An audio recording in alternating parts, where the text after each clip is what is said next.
Yeah. That's why it's so easy for people to generally, get teary-eyed or feel what they would call like compassionate or empathetic or something for like somebody who's in a struggling situation or whatever. Like we sympathize with a poor dog that's injured or like whimpering or something.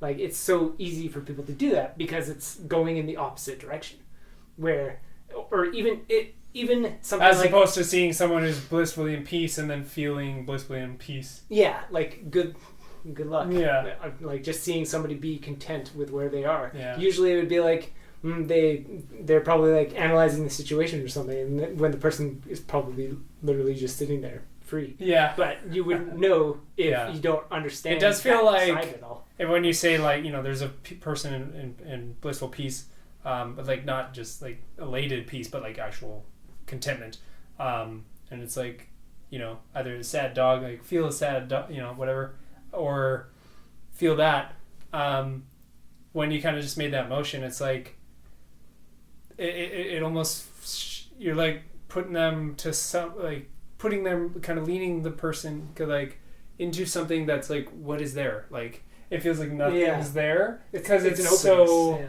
openness, and it's unknown, or it's not described, or there's nothing just to latch onto. It's so different from something like also going into the reactive and attachment side.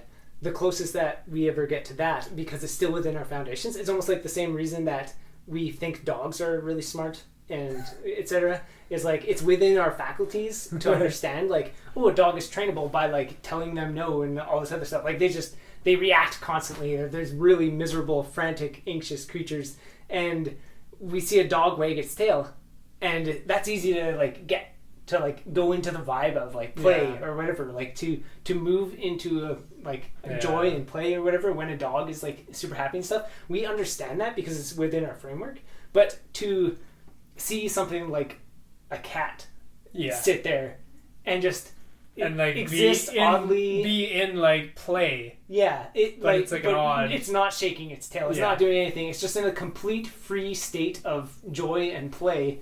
And maybe it just like does a couple simple motions and then like walks a bit and looks around, and it's just like as peace. It's just there, and that's not something that we perceive as like intelligence or smart or something, because it's not how we see ourselves as being things that are trainable through scare boxes. It doesn't reflect our basically default, or not default necessarily, but like the kind of places we abide in as people, miserable people, most of the time, or whatever. Yeah.